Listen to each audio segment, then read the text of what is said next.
The Forbidden Zone Fleet Commander Crix Velthanos stood on the bridge of his flagship, the Eternal Vigilance, staring at the most peculiar sight in his 40 years of service.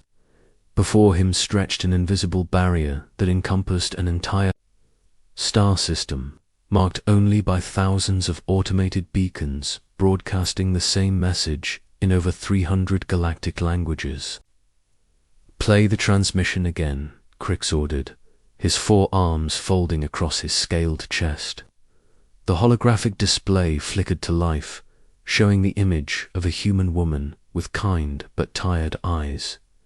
"This is the Sol System Quarantine Authority. All vessels are prohibited from entering Terran space by order of the United Earth Government. This restriction is in place for the safety and well-being of all galactic species. Any attempt to breach the quarantine will result in immediate defensive action.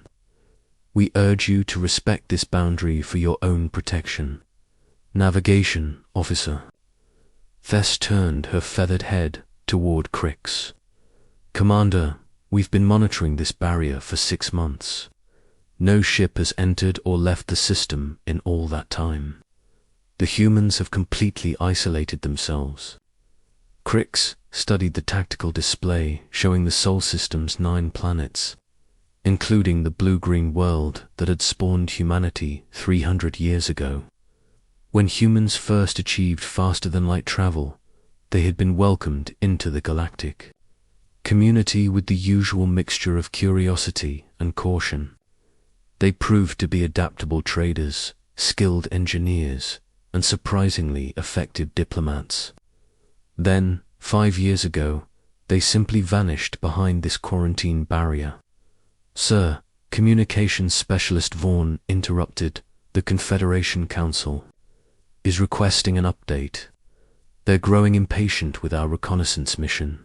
The Zephyrian Confederation governed over 2,000 star systems and had never encountered a species that voluntarily isolated itself. Trade routes that had flowed through human space for decades were now blocked. Diplomatic channels had gone silent. The galaxy's most promising new species had simply chosen to disappear." "Commander," Science Officer Dr. Yillen spoke up from her station, "I'm detecting unusual energy signatures along the quarantine boundary. The barrier isn't just a warning system. There's actual technology maintaining some kind of field." Crix moved to examine the sensor readings. The data showed quantum fluctuations unlike anything in Confederation databases. "Can you determine its function?" "Unknown, sir. The energy patterns don't match any known defensive or communication technology. It's almost as if they're trying to contain something rather than keep us out." Before Crix could respond, alarms began sounding throughout the bridge. "Commander," Thess called out, "we're receiving an incoming transmission. It's coming from inside the quarantine zone." The main display activated, revealing a human woman in her 50s wearing a simple blue uniform. Her face bore the weight of enormous responsibility, and her eyes held secrets that seemed to age her beyond her years. "Zephyrian Vessel Eternal Vigilance, this is Dr. Sarah Chen of the Sol Quarantine Authority. We've been monitoring your position for the past 6 months. I'm transmitting on a secure channel to avoid detection by your government." Crix stepped forward. "Dr. Chen, I am Fleet Commander Crix Velthanos. The Confederation demands to know why humanity has severed all contact with the galactic community." Dr. Chan's expression grew pained.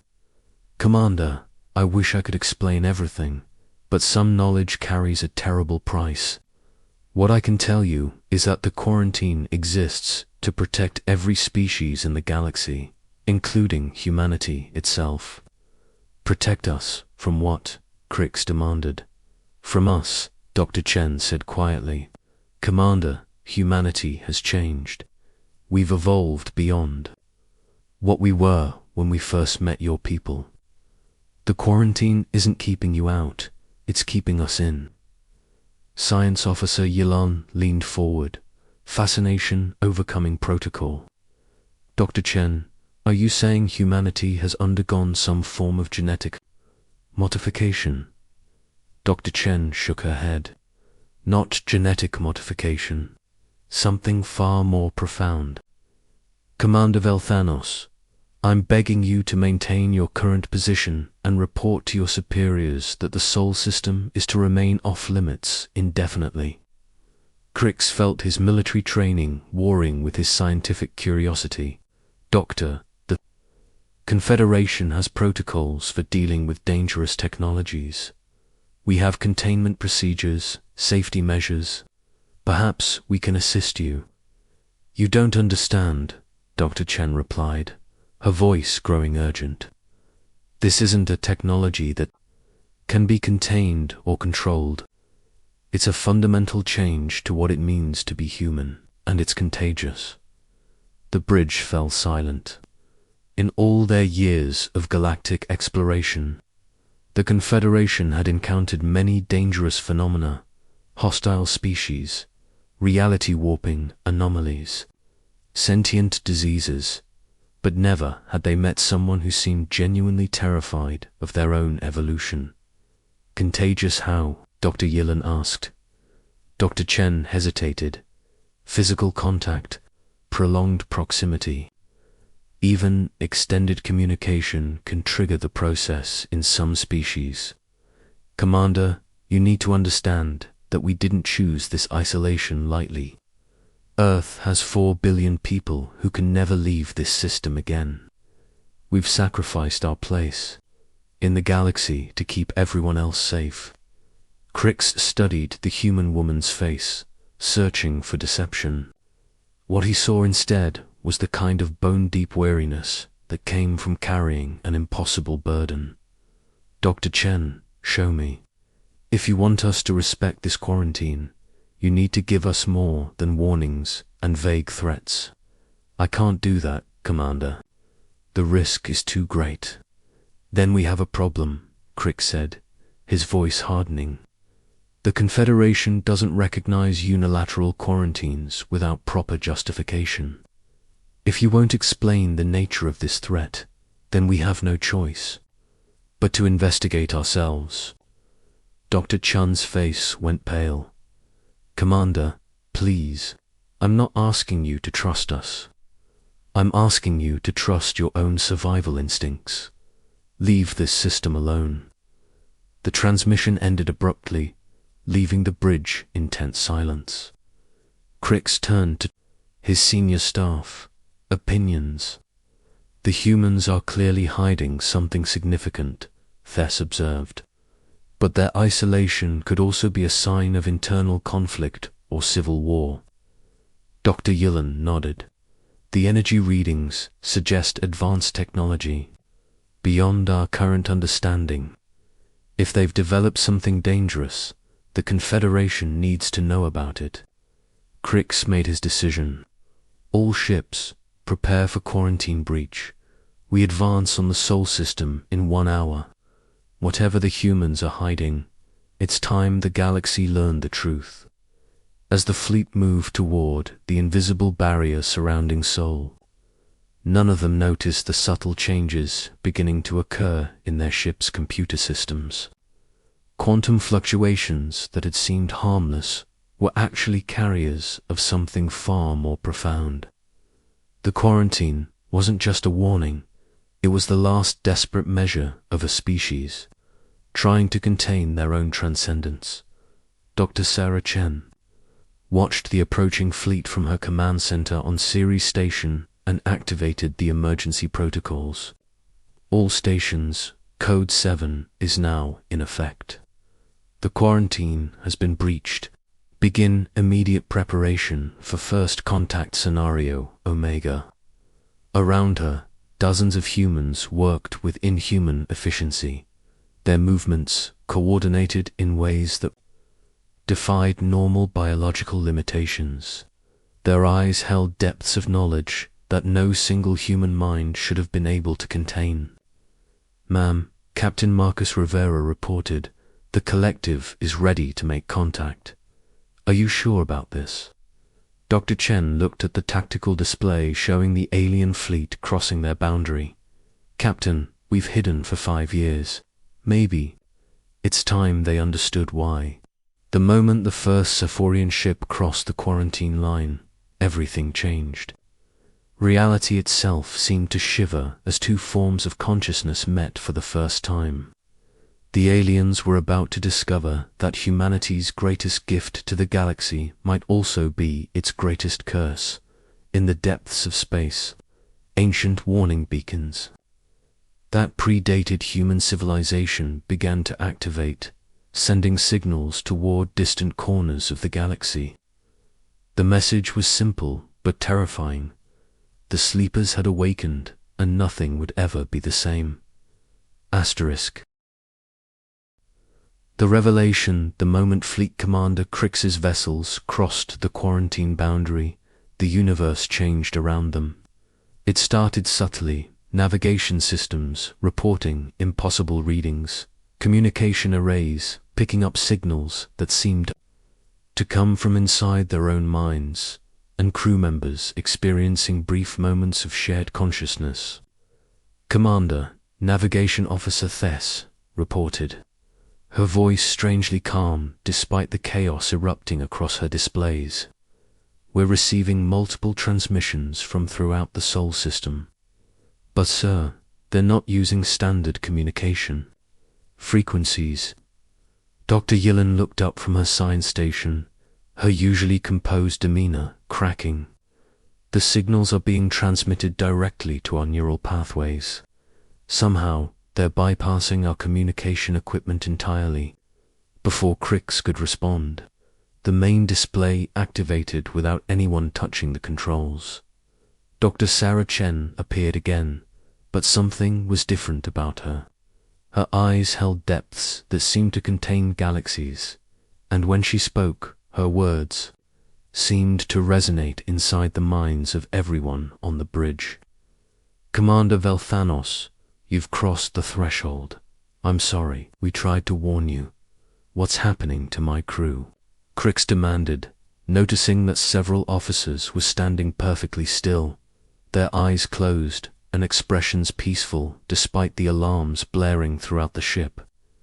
They're meeting us, Dr. Chen replied. The same thing that happened to humanity 5 years ago is beginning to happen to your people. We call it the joining.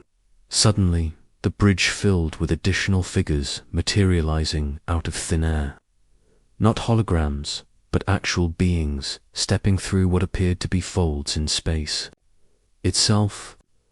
Among them was a tall human man in a military uniform whose very presence seemed to calm the chaos around him. I'm Admiral Zhongwei, the man said, though his lips didn't move. His voice came from everywhere and nowhere at once. Former commander of Earth's Deep Space Fleet, current liaison with what we call the Collective. Dr. Yilin approached the Admiral cautiously. Admiral, are you still human? Zhang smiled, and for a moment his appearance flickered, revealing something far more complex underneath. That's a difficult question, Dr. Fei. I have all my human memories, my human emotions, my human values, but I'm also something more now. Show them, Dr. Chen said quietly. Admiral Zhong nodded and extended his hand toward the tactical display. Without touching any controls, the screen transformed into a three-dimensional map of the galaxy that seemed to extend beyond the confines of the bridge itself. Stars pulsed with living light, and trade routes appeared as flowing rivers of energy. 5 years ago, Zhang began, humanity encountered something in the outer reaches of the solar system. We thought it was a derelict alien spacecraft. What we found instead was a form of consciousness that had been waiting for a species advanced enough to serve as its host. Crix felt his world shifting beneath him. An alien parasite. Not a parasite, Dr. Chen corrected. A symbiote, something that enhances rather than controls. When it bonded with the first human research team, it didn't take away their humanity. It expanded it. The display changed to show Earth, but not as Crix had ever seen it before.